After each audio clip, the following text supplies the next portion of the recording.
The Walking Dead is many things and it's going to be remembered for years to come even though it's now finished. But is it truly a great horror comic?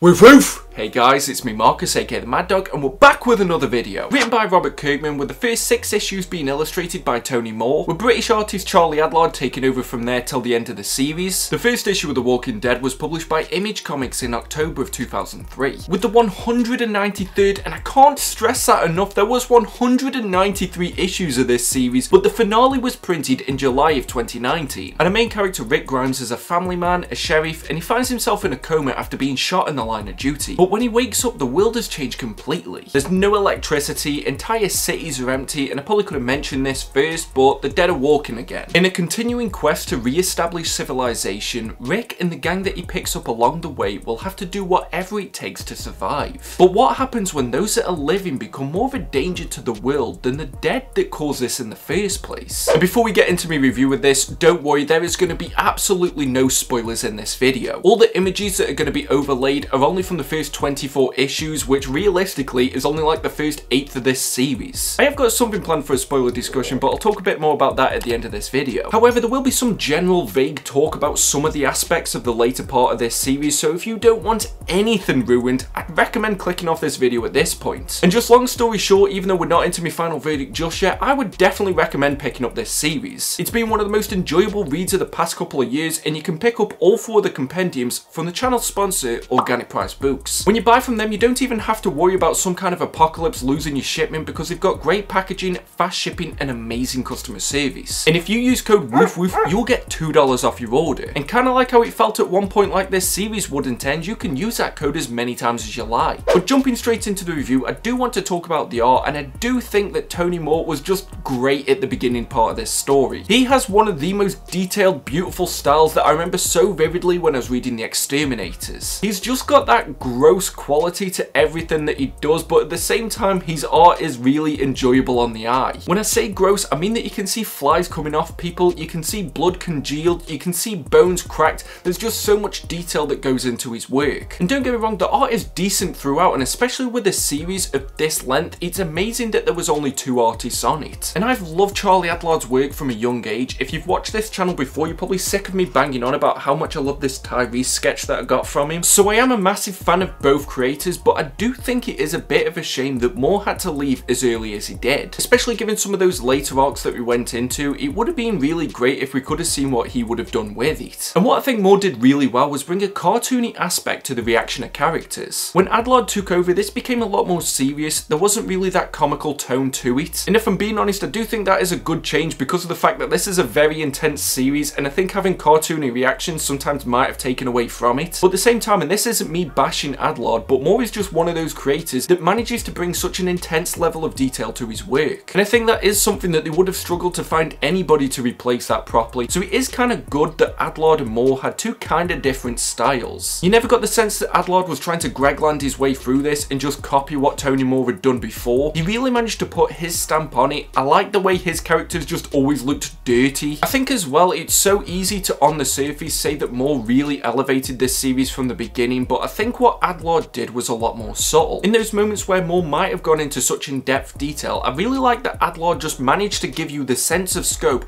without needing to put every single last line into it. That's probably something that will make a lot more sense when you get towards the end of this series, and it doesn't really feel right proper bashing the art in any way because of the fact that this was coming out for over 10 years. So yes, even though I do think it is evident that the work that Adlard did at the beginning probably isn't of the same quality as what he did at the end, I'm not really gonna judge too unfairly on that, and you can probably say that I'm biased because he's British, which, you know, might be true. But to have this series, even if it isn't as polished at the end as it was at the beginning, it's just impressive. I'm not gonna lie, I've been doing YouTube a year and a half and I've been tempted to quit about 8 times, so I don't know how he managed to do this for so long. But probably the highlight for me with the art is the landscapes. The world is one of the strongest parts of this series, and when the panels open up and you get a full page or even a double page spread of just vast scenes, terrains, or wherever it is that the characters are gonna go next or what they're coming up against, those were the moments that really made the book shine and still jump out at me when I think back to it. However, and I know this sounds like the exact opposite of what I just said, but it is evident that the longer this series goes on for, there are corners that are cut. I can't blame them, I cut corners all the time, and imagine that if you were reading this in single issues month to month, you might not have noticed it as much. But I pretty much read this entire series in less than 3 weeks, which is a miracle because you know how slow of a reader I am. And I did pick up on a few things here and there where it looked like the background pretty much disappeared and just became grey at a certain point, whereas before there might just be some slight resemblance to where the character is. But from being honest, it never takes away from the story, and there's no real example where the art is just categorically bad. It's just you can tell that maybe it was getting a bit tiring the more we got towards the end. But to end the art section on a positive, the attention to detail was just great throughout. Yes, maybe the background detail just fell into the void on a couple of occasions, but when it came to like the length of characters' hair, if they were growing a beard, or if they were injured and how that would recover, it was just great seeing that all that happened in real time. I love when books did that. It was something that I really enjoyed about Y: The Last Man, and for a book of this length, especially when you're going on a journey that's very character focused, I think it's incredible that they kept that alive the longer the series went on. Characters aged throughout this, which is something that you don't really see that often. One thing that I have heard people say though is that they won't read The Walking Dead because of the fact that it's in black and white. And I think at first, if it is that you're only really used to reading colour comics, maybe you've only read DC and Marvel before, and maybe you're not sure if you can start with this if you want to get into Image Comics. Admittedly, I've done a video that is where to start Image Comics, so I would recommend checking that out. But I also think after you get past the initial arc, you will be okay with this, and you won't even really notice that it's in black and white anymore. It's kind of like when you're watching a foreign film in subtitles, and at first it might be a bit difficult to get into that, but then all of a sudden you don't even realise that they're not speaking your language anymore. And as well, they are doing the colour editions, and for me, I don't want them. I want the black and white. That's the way that it was intended to be, and admittedly, I feel like colour might take something away from it. And don't worry, you're going to get a chance to call me a hypocrite in my next review because I'm reading Bone, and I decided to read that in colour because I just thought that it looked better. And at the minute, Robert Kirkman's gone on record for saying that the Walking Dead colour editions aren't ever going to get some kind of collected format. I don't think that's going to be the case. This is like one of the most collected series of all time. It's had pretty much every format already. So of course they're probably going to eventually put the colour editions into some kind of hardcover or trade paperback, because let's be honest, these comic companies like money. That's like me saying that I'm not going to put an advert in this video. But straight off the bat, I just thought that the longer this series went on, there was just way too many characters. Now I don't think it's a spoiler to say that in this book, over the 193 issues, some characters do die. And of course you can't just have it that there's not going to be anybody to replace them, so it is natural that all these people will come from different places, but I just couldn't remember everyone that was in this, and I don't know if you were supposed to, but there was different storylines for near enough every character. And it is great that Kirkman does have that big beautiful brain that can just track all these things that are happening at the same time. But for me, if I wasn't invested in a particular character, or couldn't really distinguish them from other people in the group that they're in, but I wouldn't really invest in that storyline, and I never skipped pages. But there were some moments where I found myself wishing that we could cut out some of these subplots so that we could get back to the main plot. But I think The Walking Dead was best for me when it was a small group of characters that were really just struggling to survive with each other. As soon as that scope got opened up and you just had people coming from this place and this place and that place, and you can't even really remember at which point those people joined the book, that's when I was starting to feel a bit fatigued by the series a little bit, and I found myself just wanting a bit more of the main story. The pace was really rushed at the beginning, and I know that it's not really a fair criticism because of the fact that they didn't even know if they were gonna get 6 issues originally. It's still just interesting to reflect on because of the fact that I feel like if they would have known, those 6 issues probably would have been the first 24. Similar to what we saw with the TV show, I think they really would have fleshed out some of those subplots that were going on at the beginning, and I think the series as a whole would have benefited from it because of the fact that you got this conflict really early on and you didn't know who you were going to side with, rather than it being that you knew either character so that you wanted them to prevail. And even though I'm saying this originally as a point of criticism, I think it's actually a bit of praise for the series because of the fact that you can see how it does settle into its pace the longer it goes on. So it's clear that Kirkman did just rush the beginning because of the fact that he needed to get people on board, which at the end of the day, you gotta do what you've got to do to get the bag and seal the deal. And it's clear that Kirkman does learn how to master that delivery early on and then keep that going throughout. He knew exactly when to seed in a storyline, how to build it up, and when it needed to reach its crescendo before it ever overstayed its welcome. There's not a lot of creators that can do that when they've just got 12 issues, let alone when they've got to do that multiple times throughout a series. I can't lie, it's really difficult to not spoil things, and in this. And I loved that he didn't get too caught up in what caused the Walking Dead outbreak in the first place. I've always said this, but I never understand when something's in a dystopian or post-apocalyptic future where they always have to explain why it happened. The most fun things about these worlds is the world themselves and us just being able to see how characters would adapt in that. It's about that disparity between where you live at the moment and where they live in the book. And there's so many countless series that you can point to where they got so hung up in explaining why we got to that point that you never really get as much time as you'd like enjoying the world for what it is. But I never really felt like I was ever taken out of the story or they'd spent too long trying to explain something else that wasn't really relevant to what was going on at the moment. And if I remember correctly, I think there was only one flashback in this entire series. I just think it was great how it had this always forward mentality. You could tell that it wasn't really going to get bogged down in anything for too long. But in saying that and praising it for being a series that always keeps moving forward and being so completely different from the end than it was at the beginning. Weirdly, I think the last chunk of this book felt more like a season of 24 than something that was connected to The Walking Dead. Now don't get me wrong, I love 24. I would love nothing more than to see Rick Grimes going against it with Jack Bauer, but maybe not in this book after I've already invested over 150 issues worth of time. And it's a shame because it's one of those damned if you do or damned if you don't situations, because as you get to that 150 issue mark, you kind of know what you're getting from The Walking Dead, so it either has to stay doing the same thing, the same sort of cycle that you've seen before, or it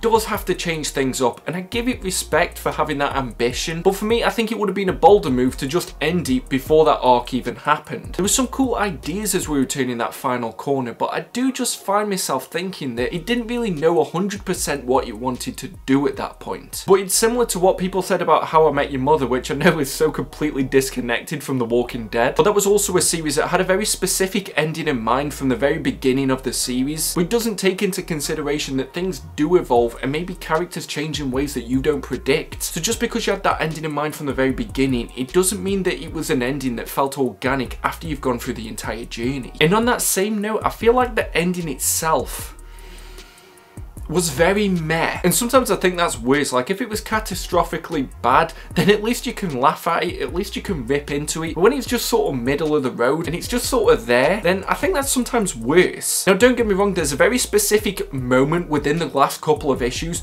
that is just like rage inducing, but the overall end itself, and when you think about it in the grand scope of the series, it is just sort of there. It's not really going to pull too many punches with you. Again though, I've got something planned for a spoiler discussion at a later date, so don't worry, I will eventually elaborate on what I'm saying. And whilst we're talking about the overall structure, even though the moment by moment scenes aren't predictable at all and some of them really will catch you by surprise, I think the biggest story arcs, because it's clear that there's 3 parts of this story, there is a beginning, there is a middle, and there is an end, they do for the most part follow the same sort of rhythm and story beats. And this is probably going to be the most spoiler heavy thing that I say, but the major plots of this book can be summarised as Rick finds something, Rick then wants that something, someone else then wants that something, and Rick has to defend that something. But it's good because I feel like Kirkman does become aware of that when the book gets into the later stage of the book, and he does manage to turn it on its head a little bit, but then you can still see that same structure throughout the rest of the story. And one of the strong points of The Walking Dead at the beginning is that even though it's in this world that we can't imagine living in, it still feels somewhat realistic. Like I said with the change in artist, I felt like that really grounded it a lot more, but it is clear that at a certain point in this book, realism does get put on the back burner, and for a lot of readers, I get the feeling like they could think that this is a jump in the shark moment. I was okay with it because I was just in for the journey and I knew that it was still going to be good even if it wasn't the thing that I signed up for in the beginning. But if you only read the first 6 issues of this book and you then got told some of the things that are going to happen later on in this series, you'd think that it's going to end up going down the route of loss and just completely losing its way. However, the one thing that Kirkman never really loses sight of is the progression of his characters and their internal motives. Regardless of what happens throughout the rest of the universe or whoever else is introduced, it's clear that every decision that Rick makes factors into what he carries with him throughout the rest of the story. And at first you do have this really bullish character who maybe makes some decisions that aren't the wisest, and you can tell that he still remembers that in later decisions in the book, but at the same time he still keeps his core stubbornness, and if he knows that something's right, he will stick with it. And The Walking Dead often gets praised for a lot of things, especially the length of the series and the fact that the quality remained quite high throughout it, but the thing that I think it should be praised for most is the character study of Rick. He develops in a way that you wouldn't be able to predict from the beginning of the story, but at the same time it never feels like they do any disservice to that character, except for one thing that I can't really talk about. But the characters have that same journey as well, and I can't really name them because I feel like that would be a spoiler. But despite the fact that earlier I said that there are too many characters, there are still a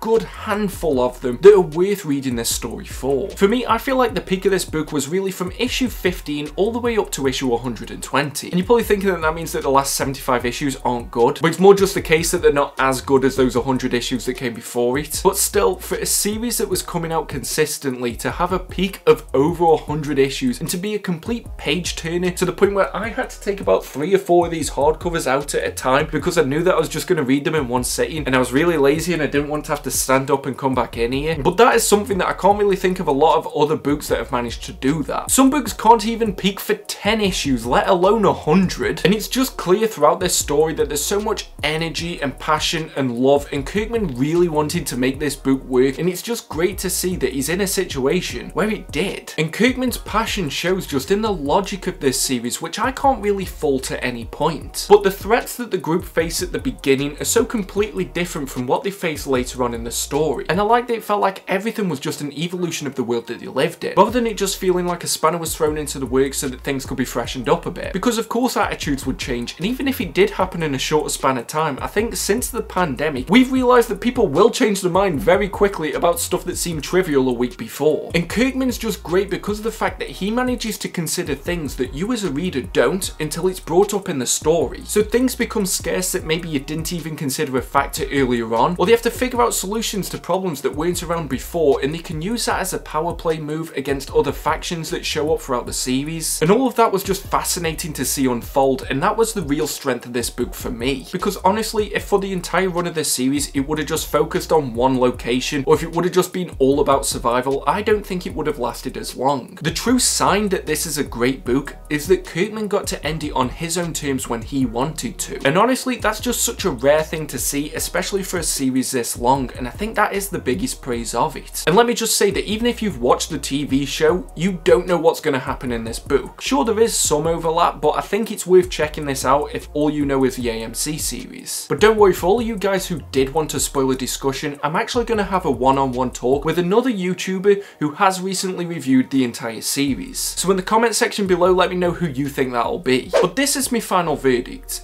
And horror is a difficult genre to tackle regardless of the medium that it's in. And I've always felt like a sense of urgency is something that horror really needs to establish early on to be able to grab an audience and to keep them invested. But The Walking Dead wanted to turn that on its head from the very beginning. This wasn't a 2-hour movie or a one and done book. This was something that knew they wanted to span for years. And Kirkman could see that in the concept from the very beginning, even when no one else believed in it. So the question that I asked at the beginning about if The Walking Dead is a good horror comic is a tricky one to answer. At a primal level, yeah it is, because there's always this sense of danger. You always get the feeling that no one's safe. And I don't envy any of the characters in this situation, except for maybe Glenn, because I was kind of always a Maggie guy. However, as a traditional horror, it's hard to say that it's scary. It's shocking, yes, and I feel like I'm gonna have to do some kind of spiritual sequel to that Invincible video that was like the top 15 best fights. And I want to do like the top 15 most shocking moments in The Walking Dead, so let me know if that's something that you're interested in. And yes, there are some characters that are terrifying, and ones that we root for might even fall into that category at a later point in the series. So I can't say that it's a good example of a horror comic.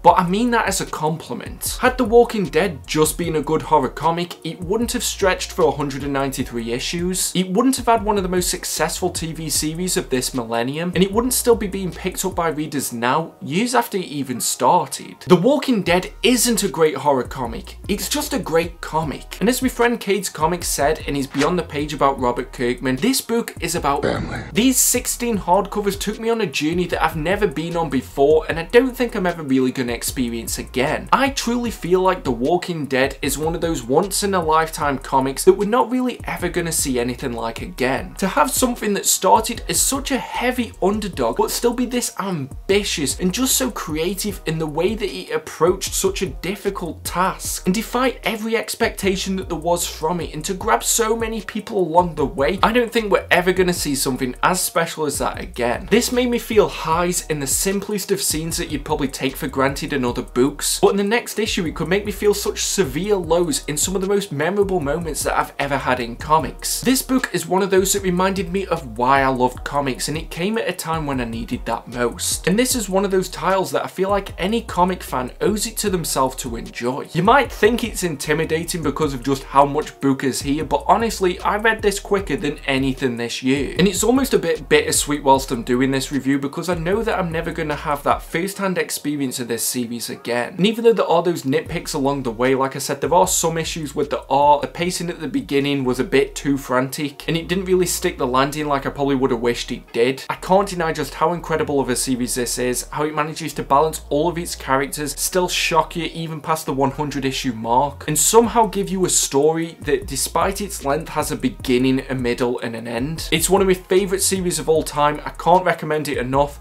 Is it better than Invincible? I don't know, that's probably going to be a different video for a different day, because I have to give this a top tier score of 92%. Woof woof! That felt good, that felt cathartic. I'm glad I finally managed to review this series. If you could do me a favour, share this video where you can so that we can get more people invested in this series if they don't already know about it already, which is probably unlikely. But also because of the fact that I'm talking about The Walking Dead, but the thing that is really dying is this channel because I am really struggling whilst I'm back full time in office. But yeah, I guess that's the video, and until next time, just make sure that you stay safe and stay mad all you dogs. Woof woof! See you in the next video.